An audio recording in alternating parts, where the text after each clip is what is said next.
Hello बच्चों, तो आज हम चैप्टर 4 12th क्लास का केमिकल काइनेटिक्स शुरू करेंगे। क्या करेंगे? Chemical kinetics.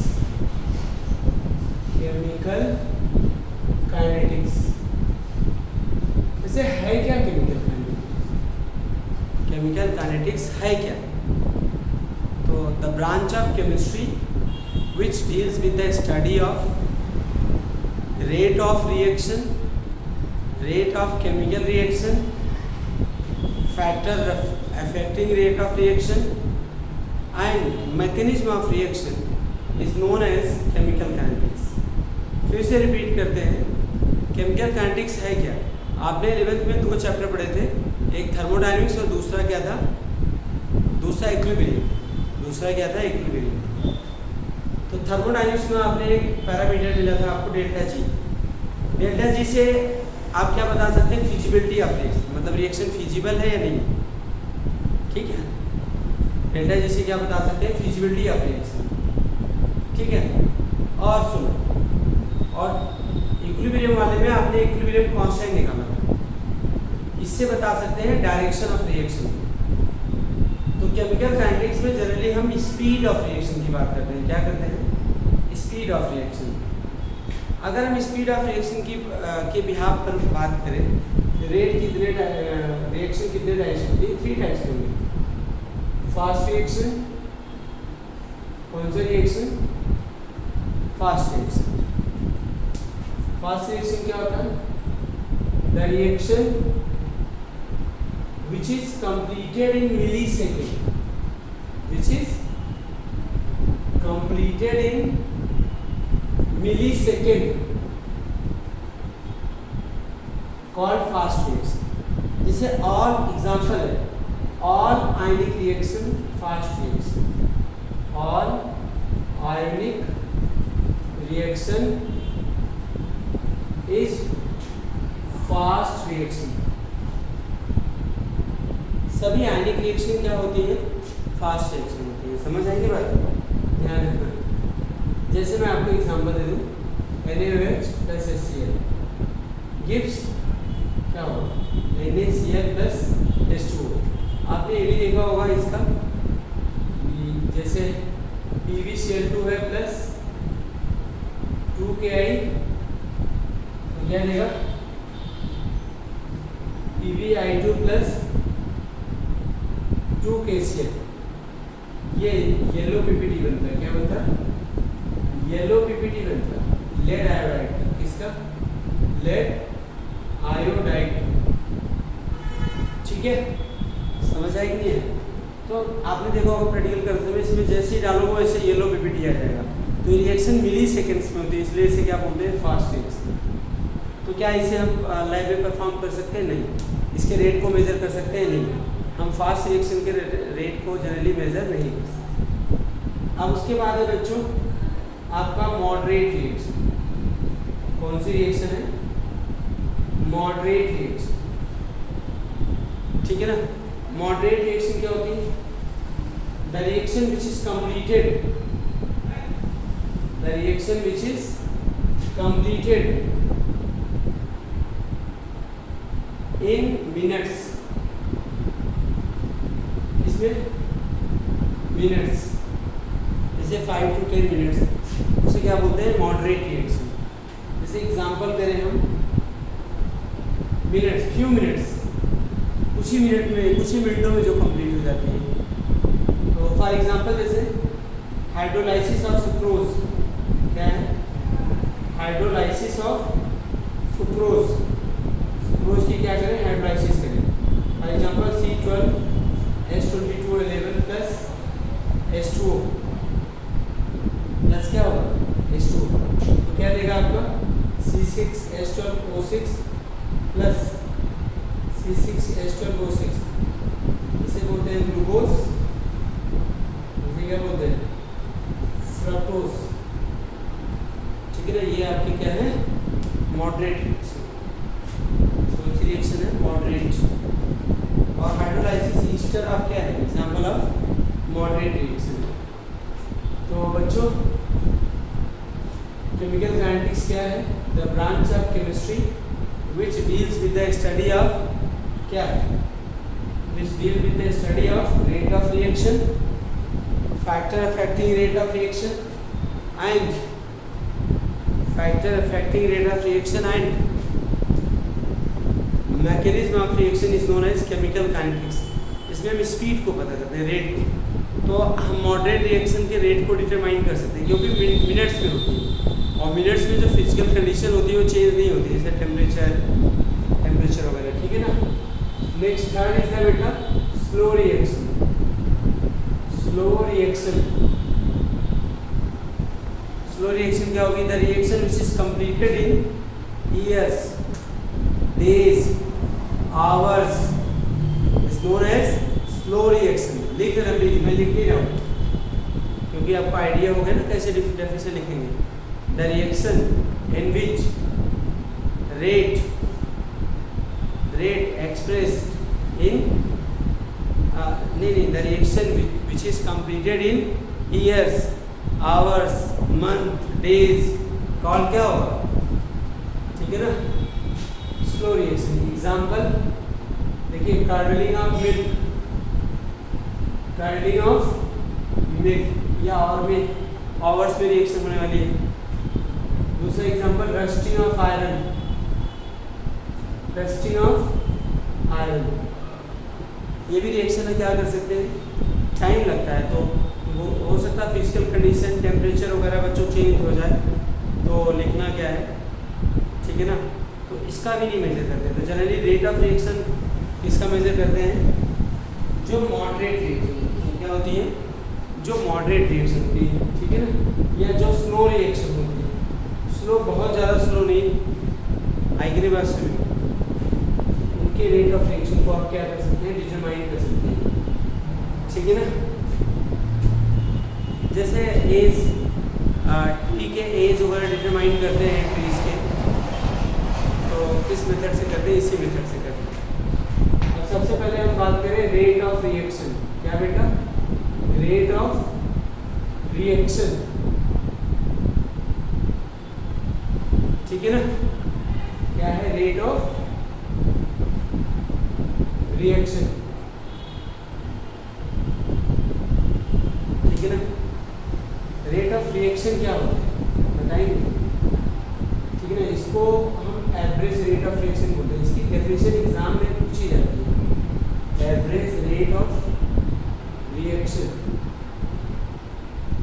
इसकी डेफिनेशन एग्जाम में पूछी जाती है। तो इसकी डेफिनेशन क्या है? The rate change in concentration of reactant और प्रोडक्ट। द डेफिनेशन इसकी लिख देना, द रेट चेंज इन, मैं लिखूंगा नहीं, बहुत टाइम लगेगा, मैं बोल रहा हूँ, ध्यान से सुनो, वीडियो पॉज करके नोट भी कर लिया करो। The rate change in the concentration of reactants और product is known as rate of reaction.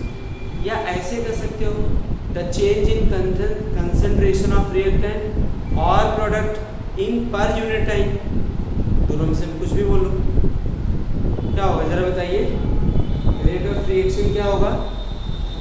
Rate क्या होगा? The change in concentration of reactants और products in per unit time is known as concentration, is known as rate of reaction, या इसको average rate of reaction बोलते हैं। Rate of reaction को simply rate लिखते हैं। क्या लिखते हैं? रेट। इससे कोई रिएक्टेंट प्रोडक्ट में चेंज हो रहा है बच्चों, ठीक है ना। Late at time t1 concentration क्या है? R1 रिएक्टेंट का, और प्रोडक्ट का कंसंट्रेशन क्या है? P1। At time t2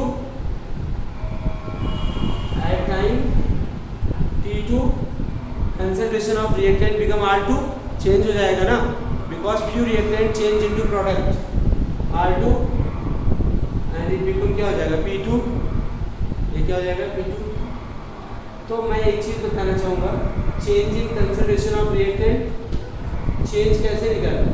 change in concentration of reactant कैसे निकालेंगे? R2 माइनस R1, तो द फाइनल इनिशियल, मतलब इसको हम लिख सकते हैं बेटा delta R, okay.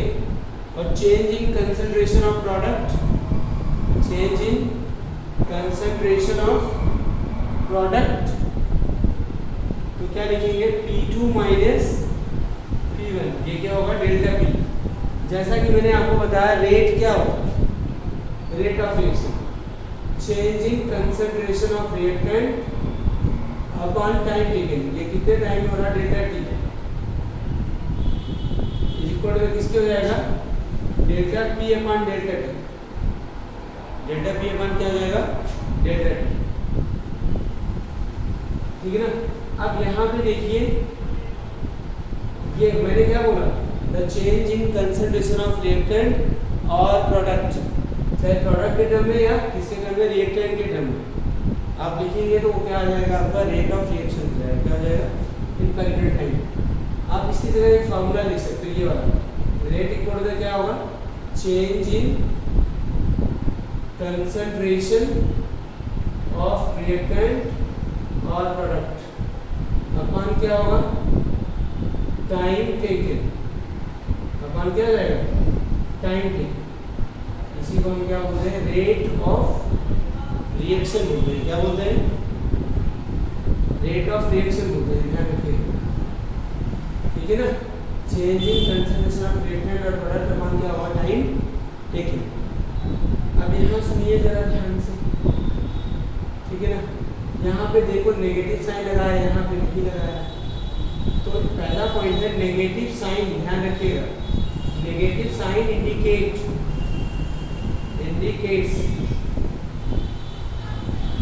concentration of reactants decreases with time, concentration of reactants decreases with time, reactant का कंसंट्रेशन टाइम के साथ क्या हो रहा है डिक्रीज हो रहा है, तो नेगेटिव साइन होगा, और प्रोडक्ट का टाइम के साथ बढ़ता है।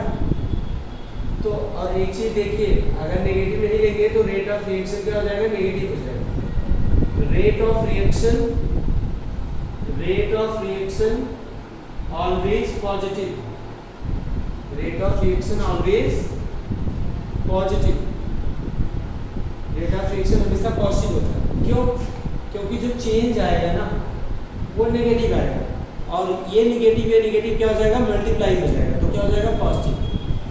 अच्छा अब क्वेश्चन होगा आपका कि चेंज नेगेटिव क्यों आता है, चेंज नेगेटिव क्यों आता है, चेंज नेगेटिव इसलिए आता है क्योंकि R2 फाइनल कंसंट्रेशन है और R1 क्या है इनिशियल कंसंट्रेशन है। Final concentration always less than initial concentration, final concentration always less than initial concentration, तो चेंज विल बी क्या होगा नेगेटिव, डेल्टा आर नेगेटिव है तो नेगेटिव क्या हो जाएगा पॉजिटिव, दैट्स वाई यहाँ पे रेट में नेगेटिव साइन लेते हैं, तो negative sign indicate concentration of reactant decreases with time, rate of reaction always positive, rate of reaction क्या होता है हमेशा पॉजिटिव होता है। नेक्स्ट पॉइंट है, हमने कहा था कि रेट ऑफ रिएक्शन को आप एवरेज रेट ऑफ रिएक्शन भी बोल सकते हैं, क्या बोल सकते हैं एवरेज रेट ऑफ रिएक्शन भी बोल सकते हैं, तो ठीक है ना। रेट ऑफ रिएक्शन समझ आ गया, चलिए रेट ऑफ रिएक्शन समझ आ गया, और थोड़ा सा इसको ग्राफ से भी समझ लेते हैं ना, ठीक है ना, ग्राफ से समझते हैं।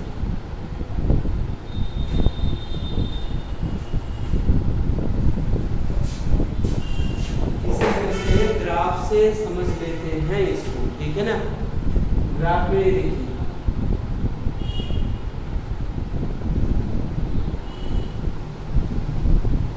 यहाँ पे हमने रिएक्टेंट लिया, कंसंट्रेशन ऑफ रिएक्टेंट, यहाँ पे क्या है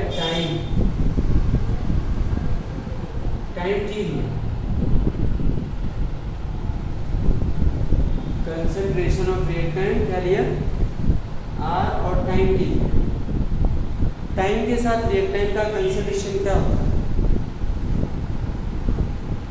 टाइम के साथ रिएक्टेंट का कंसंट्रेशन क्या होता है डिक्रीज होता है, टाइम के साथ रिएक्टेंट का कंसंट्रेशन क्या होगा, डिक्रीज। तो ये बताइए जब टाइम 0 होगा उस समय रिएक्टेंट का कंसंट्रेशन क्या होगा, मैक्सिमम होगा। जैसे जैसे टाइम बढ़ेगा वैसे रिएक्टेंट का कंसंट्रेशन क्या होगा, ठीक है ना। अगर हम इस ग्राफ का स्लोप ड्रॉ करें, स्लोप समझते हैं। देखिए टाइम t1 पर कंसंट्रेशन क्या है, r1 है ना, r1 ले लेते हैं। देखो टाइम t2 पर कंसंट्रेशन मैंने बताया था, जो टाइम t2 पर कंसंट्रेशन r2 होता है वो कम होता है इससे r1 से, इसलिए उसका चेंज क्या है, नेगेटिव। तो ये वाली यहाँ से यहाँ तक क्या बच्चे r1, तो यहाँ से यहाँ तक क्या है r2, तो ये वाला क्या होगा बताओ जल्दी से, r1 माइनस r2। और ये क्या होगा, यहाँ से यहाँ तक का t2 है, यहाँ से यहाँ तक का t1 है, तो यहाँ से यहाँ तक क्या होगा बताओ, t2 माइनस t1। ये तो चेंज हो गया आपका, t2 माइनस t1 क्या होगा, चेंज हो गया, t2 माइनस t1, ये तो डेल्टा t हो गया, ठीक है। लेकिन r1 माइनस r2 चेंज नहीं, r1 माइनस चेंज नहीं है, क्योंकि हमेशा चेंज कैसे निकालते हैं, फाइनल माइनस इनिशियल। तो यहाँ पे क्या करेंगे बेटा, r2, यहाँ पे क्या लेते हैं r2, अगर हम यहाँ पे माइनस ले लें, माइनस r2 क्या हो जाएगा, r2 माइनस r1, तो ये हो जाएगा माइनस डेल्टा r। ये r1 माइनस r2 किसके हो जाएगा, डेल्टा r। अब इस ग्राफ के स्लोप से बच्चा, स्लोप किससे निकलता है, tan थीटा से, ध्यान रखना। और tan थीटा इक्वल टू क्या होता है, perpendicular upon base. tan theta क्या होता है, परपेंडिकुलर अपॉन बेस। तो यहाँ पे परपेंडिकुलर क्या है, माइनस डेल्टा r है, माइनस क्या है, डेल्टा r है, और बेस क्या है, डेल्टा t। तो ये क्या निकला है बेटा, इसके स्लोप से आपका रेट निकला है। तो कंसंट्रेशन और टाइम के ग्राफ से आपको क्या मिलता है, कंसंट्रेशन और टाइम के ग्राफ के स्लोप से क्या निकलता है आपका बताइए, रेट ऑफ रिएक्शन निकलता है। क्या निकलता है, रेट ऑफ रिएक्शन निकलता है। अब एक ग्राफ हम और खींच लेते हैं यहाँ पे प्रोडक्ट के लिए, इसके लिए प्रोडक्ट के लिए कंसंट्रेशन और टाइम। ये बताइए बिगिनिंग में कंसंट्रेशन ऑफ प्रोडक्ट क्या था, 0 था। आप इस ग्राफ को ऐसे रिप्रेजेंट कर सकते हैं ना, टाइम के साथ बढ़ेगा फिर थोड़ी देर बाद क्या कांस्टेंट हो जाएगा। अच्छा टाइम t1 पर इसका कंसंट्रेशन क्या है, t1, और टाइम t2 पर कंसंट्रेशन क्या हो जाएगा, p2 हो जाएगा। अगर ग्राफ का स्लोप निकाले बेटा तो पहले चेंज निकाल लेते हैं। ये क्या होगा आपका, ये आपका p2 माइनस p1 होगा, और ये क्या हो जाएगा आपका t2 माइनस t1 हो जाएगा। तो स्लोप इसका जो होगा आपका पता है, परपेंडिकुलर अपॉन बेस मतलब tan थीटा। तो ये p2 माइनस क्या हो जाएगा, p1 upon t2 minus t2। देखो p2 minus p1 directly change होता है, चेंज इन प्रेशर अपॉन क्या हो जाएगा, change in the concentration of product upon time. ये भी स्लोप से क्या निकलता है।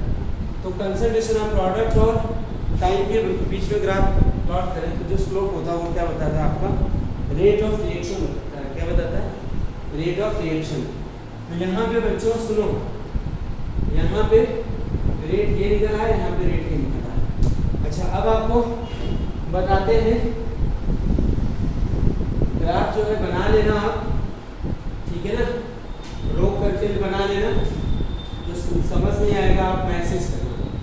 ये आपका कंसंट्रेशन ऑफ रिएक्टेंट है। फिर है बेटा आपका यहाँ पे देखिए, इन जनरल अगर हमें रेट लिखना हो बेटा, इन जनरल जैसे AA प्लस बी तो गिव्स क्या होगा बेटा, CC प्लस क्या हो जाएगा, D। इसके लिए अगर हमें रेट लिखना है तो रेट आप किसी भी रिएक्टेंट्स या प्रोडक्ट के टर्म में फाइंड कर सकते हैं। तो rate equal to -1 upon A क्या हो जाएगा, delta A upon delta T। देखो जो रिएक्टेंट्स है ना उसके लिए नेगेटिव साइन लेते हैं, और इसका जो स्टोइचोमेट्रिक कोएफिशिएंट हो गया नीचे आ गया, क्योंकि रेट ऑफ रिएक्शन पर मोल के लिए निकलता है। किसके लिए निकलता है, पर मोल। और क्या होगा 1 upon B delta B upon क्या होगा, डेल्टा T। फिर क्या हो गया 1 अपॉन C डेल्टा C। देखो यहाँ पे पॉजिटिव चार्ज है अपॉन डेल्टा T, और 1 अपॉन D इंटू क्या होगा, delta D upon delta T, delta T। ये रेट ऑफ रिएक्शन निकालना जनरल इक्वेशन। जैसे मैं आपको बताऊं, यहाँ पे N2 प्लस क्या है 3H2, अमोनिया का फॉर्मेशन होता है 2NH3 देता है। इसके लिए रेट अगर निकालना हो सभी रिएक्टेंट और प्रोडक्ट के टर्म में तो कैसे निकालेंगे? रेट इक्वल टू क्या होगा, आप रेट किसी की टर्म में निकालिए, किसी भी रिएक्टेंट के टर्म में वो सेम आएगा, इसलिए मैंने सबको इक्वल किया हुआ है। Rate equal to delta N2 upon delta T, और यहाँ पे क्या होगा -1/3 डेल्टा H2 अपन क्या हो जाएगा डेल्टा T, और 1/2 डेल्टा NH3 अपन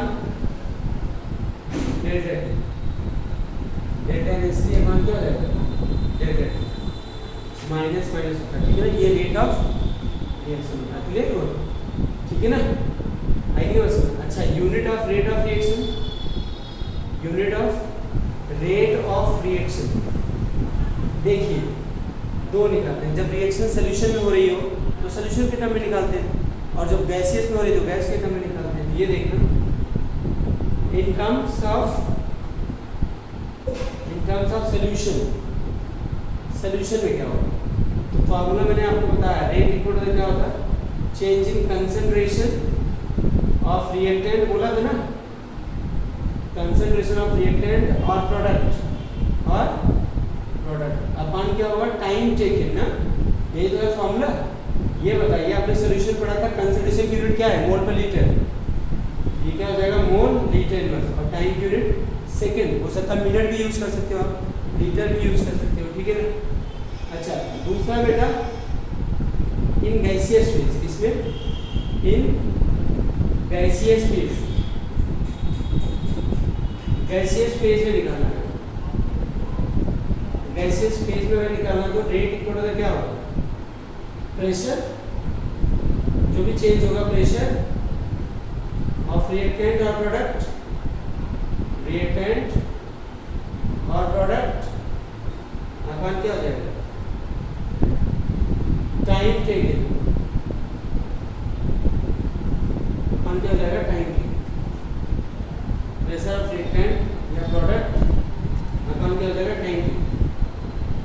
तो प्रेशर यूनिट क्या होगी ATM, टाइम क्या होगा सेकेंड इनवर्स या मिनट इनवर्स, या क्या बोलते हैं इसको मिनट इनवर्स, ठीक है, गॉट इट।